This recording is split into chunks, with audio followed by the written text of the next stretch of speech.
you would have seen individuals in that team, and we've seen it before, where they're sort of testing the water a little bit. Is it safe to say this? Safe to say a bit more? Actually, I'm now beginning to trust the dynamic in this environment, in this team, because I haven't been criticised for that. People have been receptive to what I've said. The question is from Thinking Focus.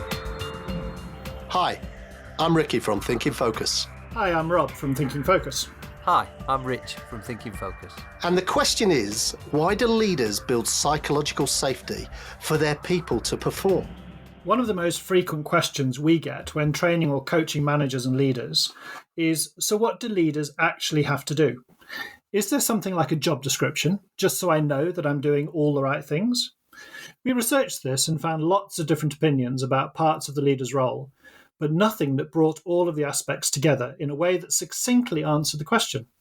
So we built our own model, bringing together the ideas of a disparate set of thought leaders on leadership.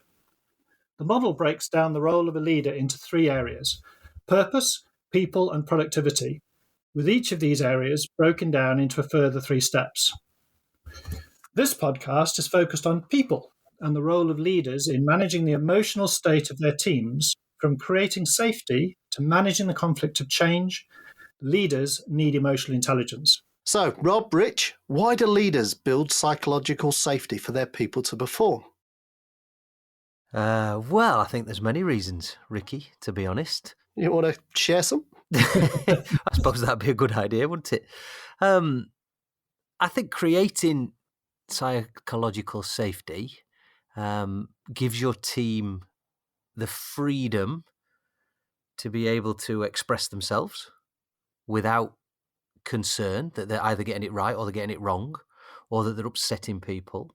So it creates a blank slate, if you like, to explore how you might do things, which in turn gives the team more of a growth mindset, more of an ability to adapt and change and learn and improve. For one, I think that's certainly a really great starting point. I'd agree with that, Rich. And I think, good teams need sort of the right amount of friction and conflict, obviously not too much. And that might seem like it's a strange thing to say, bring up the conflict word so early. But actually, you need that bit of friction. If you've got a psychologically safe space, people don't have that fear in upsetting other individuals or the group, because they are absolutely invested in having an open discussion for the growth mindset piece that you were talking about. They want to learn, they want to develop, they want to get better. I think I've been working with a team just last week where they all get on pretty well, but I think they've not got an environment where they all really feel safe. I don't think it's particularly a terrible environment by any stretch, but what came out over a period of working with them last week, as they started to understand safety a bit more and realised that it wasn't about judgment, was that over the period we were together, they started to share a little bit more about how they really felt about the way each other did things and the impact that had on them. And you could see as that went on, it wasn't easy at first. They were quite uncomfortable in saying some of these things because they didn't want to hurt anyone. But as they got through it and started to explore it, and there was some acknowledgement from the other side about how things could be better, you start to find this space beyond it where they can explore, okay, so how might we change that then? How might we do something better? And you could almost see a weight being lifted off people's shoulders. So it removes focusing on a problem and starts to put you on focusing on the solution and what we can do better collectively. And I think if leaders understand psychological safety and that it's not about judgment, it's not about right or wrong, it's about creating an environment where everyone can share and challenge, as you said, Rob, have some conflict and some friction that is good, and it's not about criticizing people. If they understand that, they're going to open their teams up to this space that I described that's quite exciting and liberating for them to focus on their common goals together and basically just find the best way to get there. Yeah, it's interesting. So you would have seen individuals in that team, and we've seen it before, where they're sort of testing the water a little bit. Is it safe to say that? Yeah. Safe to say a bit more? actually, I'm now beginning to trust the dynamic in this environment, in this team, because I haven't been criticized for that. People have been receptive to what I've said. Yeah. So, to your point, leaders need to understand that, because it also, bigger picture, helps their people to navigate the impact of change. And, let's face it, there's a hell of a lot of change that's been going on and will continue to go on. So it helps people with that. I think there's a really important part in it as well, which is, as you said there, Rob, like dipping the toes in. So I could see that happening. So if I say this, what might the reaction be? What I saw last week was a very respectful group, so they did it in a really respectful way, right? Which of course really helps. But you've also you've got to sort of be able as the leader to spot what's quite emotional and what's a bit more rational. Mm-hmm. Because I think that that thing we mentioned about emotional intelligence, if you've got emotional intelligence, you'll be able to perhaps know when it's time to step in and just calm things down a bit, not avoid things, not brush things under the carpet, but just calm things down a bit so we can just make a little progress, let things get to more of a rational state, and then start to deal with things. Which means as a leader, you've got to take a bit of ownership, and you've got to be prepared to not just think about the result, but to think about how the team behaves, interacts in getting the result. So you've got to step back and look at it more broadly, I think, as well. So you're mediating there. You're suggesting that the leader is a mediator as well, because there could be a little bit of disagreement. There could be a different perspective. So you're mediating the fallout or the potential fallout of that as well. I think there's some ground rules that have to kind of be initiated up front, which is around what's the higher purpose here that we're all trying to work towards, so that we desensitize that and take it away from an individual or a personal attack, and also help the group to understand that actually behind all of this is a helpful intent in order to help us to move towards this higher purpose that we're all passionate, committed to and working towards. I think you're absolutely right, Ricky, and I was just going to mention that. Rob, you said there about mediator. Mediating, yeah. Sort of one of the roles of the leader is, as you said, Ricky, if we're clear on our purpose, then the role is to go, okay, so we've got difference of opinion, we've got some emotion flying around. What we've got to do is focus on what's going to get us to our purpose, what's not, what's a distraction, and how do I manage the feelings in the team to focus us on moving forward in a positive way. So, those you talked about ground rules. You can also talk about not just purpose, but about establishing values. How do we want to work together? And are we acting and behaving within those things? Are all part of that stuff for the leader. Because if you've got that purpose, you've got vision, you've got values, you've kind of got some guiding principles, haven't you, there, that our discussions, when we get into this mode of friendly conflict or challenge or whatever you want to call it, is because we're trying to get to an end goal or towards an end goal or towards a purpose. And I think if you're lacking that, well, it becomes very difficult, because then it's, well, why are we having this discussion? What you're getting at? Are you criticising me? What are you doing that for? So I think you're right. Those things in the background really will speed things up and help you to find a space where it's safe for people to say what they think, because actually it's all about positive intent. And I think leading on to that is when you talk about ground rules and values, it's also having the conversation early around how we're going to resolve these conflicts, because it might be, as the leader, I have to step in. It might be that I have to make decisions that is going to create winners and losers amongst the group. But I'm doing it with this intent, with this purpose, for this outcome that's for the benefit of all of us. So it's almost like the only reason we have contracts is for when we fall out, right? So in the same way, why don't we have the expectations conversation up front, and the expectations about when we disagree, when we actually, hit a tripwire that upsets one of us and we feel emotional about something, or we feel like that's an attack? How do we deal with that? How do we move those conversations forward in a constructive, in a helpful and purposeful intent way, as opposed to let the emotions take over and then we're dealing with fallout and impact and all of those things? What do you think, Rob?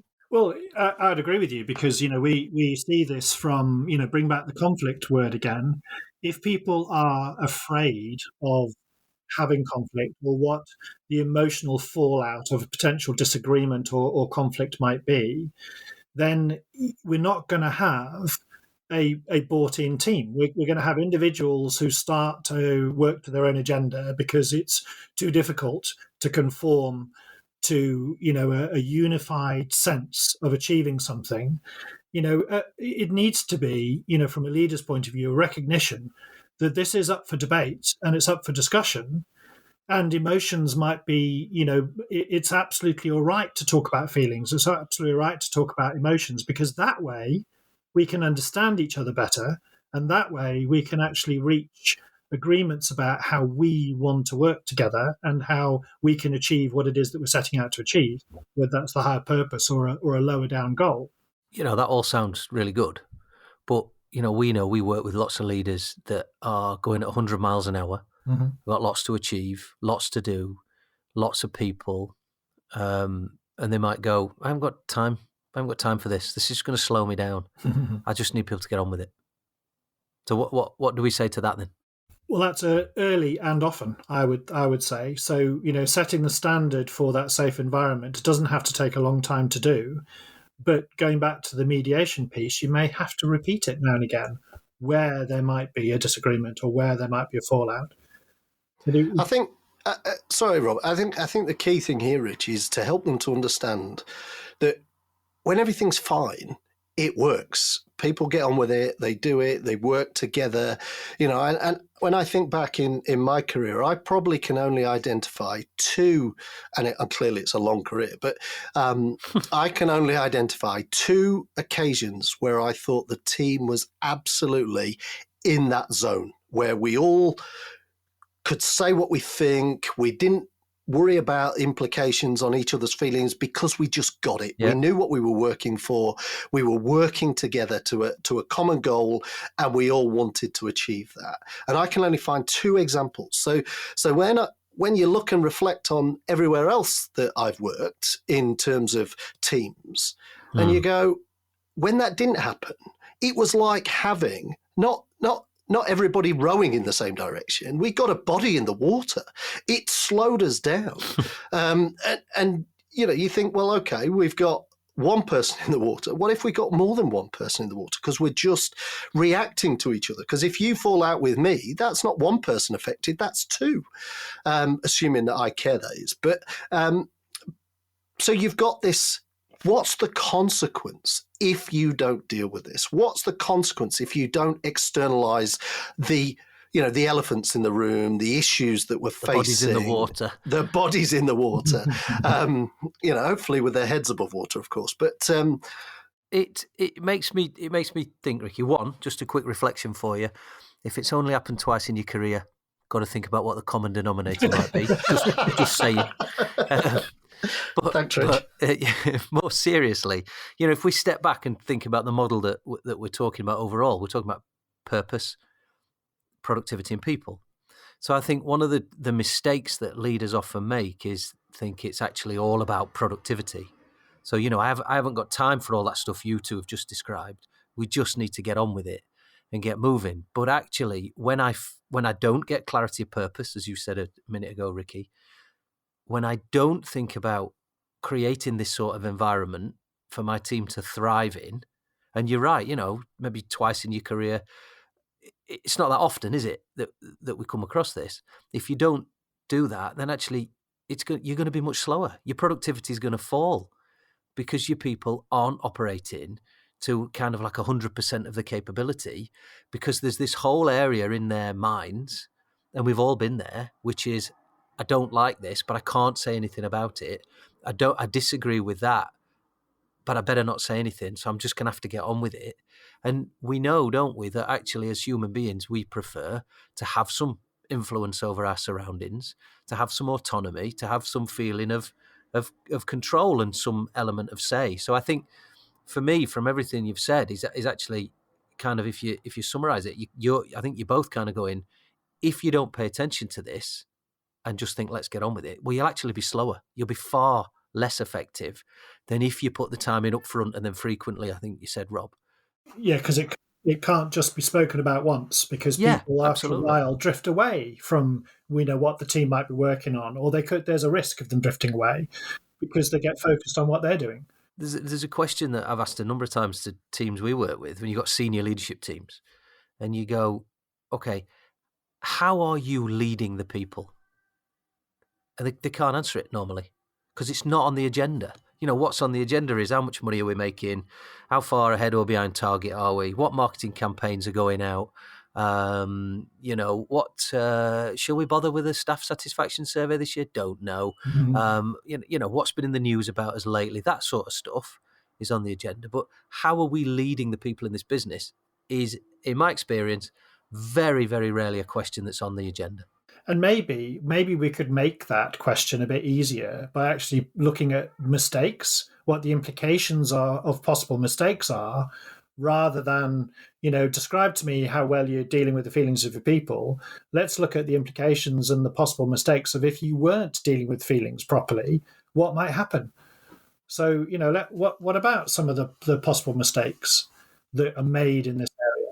Well, I think it's a really good question, because as leaders, there are lots of tripwires that are set that will, if we don't look out for them, we will kind of fall over. And that's part of the reason why we put this part in the podcast in, particularly in this leadership series. And, for me, I always go to thinking of emotion as a weakness, and that's rich coming from me, I take it.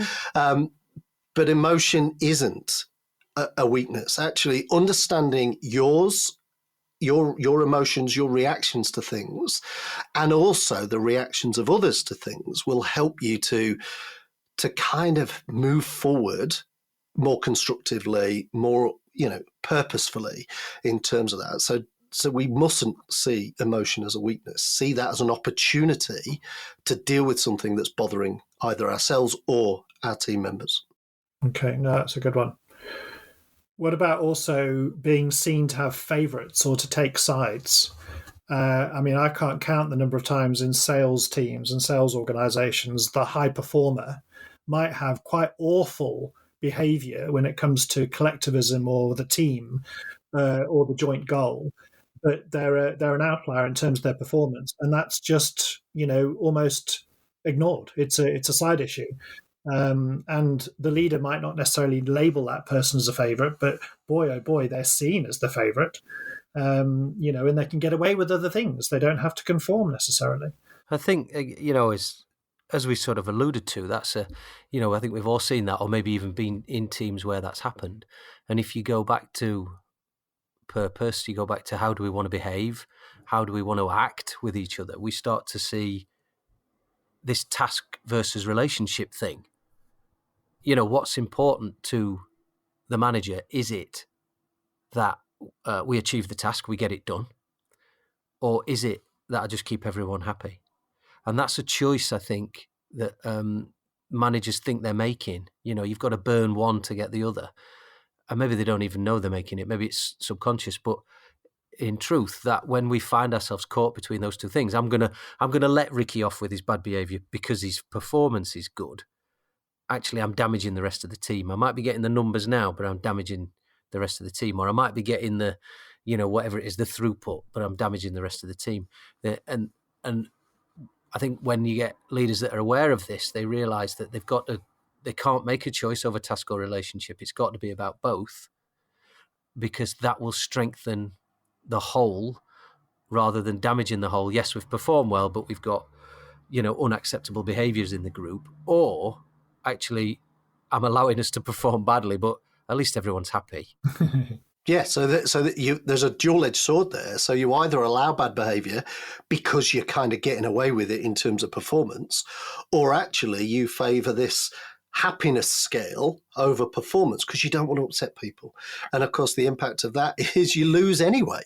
And that it all comes back to, if I don't feel safe, I am not going to externalize that. And if I'm not emotionally intelligent enough to sense when that's happening, the first time I realize is when the resignation letter comes in, or we have a disagreement at my one-to-one or my annual review. And often you go, well, how much time and productivity has been lost in the meantime because we've not dealt with it? And then you end up with perhaps the next one on the list, which is being unfair, often because as a leader, you don't explain the decisions or you don't explain why you've come down on a particular side of the argument in order to progress or move something forward. I always like that stat. Perhaps before we sum up and give a few tips, I always like that stat that you talk about, Ricky, which you often say that 80% of managers and leaders deal with problems in their teams by ignoring them. Yeah, and that for me is just a brilliant stat, because it makes you, whether it's true or not doesn't matter, because I think the numbers could be higher than 80, but actually we know that what we're doing there is we're either choosing task or we're choosing relationship. Either way we're doing it, we're moving us further away from being productive in the long term. Yeah. So I guess if we had to give a few tips then about improving this environment of safety around a group, a team, an organisation, what might we say? Well, I think the first one is, and that you alluded to this before, as being maybe slightly uncomfortable because we haven't got the time. We actually do have to allow people the time, especially when emotions are running high, because we all know the way our thinking works and the way that has an effect on our responses, that we typically will respond emotionally first. And it may be that we have to allow people enough time to find a rational place so they can move forward. And that's a tricky thing to sort of manage, if you like, or to create the environment for. But we have to allow time for that to happen. That might involve distance as well, Rob, because trying to allow something to process when you've got two people at loggerheads in the same room at the same time trying to deal with something. It might need a lunch break. It might need a coffee break. It might need something just to separate them out. Yeah. I agree. Another tip is a little exercise that we do quite a lot. Rob and I are going to do this later this week with the team, which is to ask the team to talk about their hopes and fears. So if you soften the language to hopes and fears, what we often find is that they will, maybe if they're not used to doing this sort of thing, they might not talk about themselves too much, but they'll talk about I hope we, or I hope we do, or I'm worried that we won't. One of my fears is that we can't.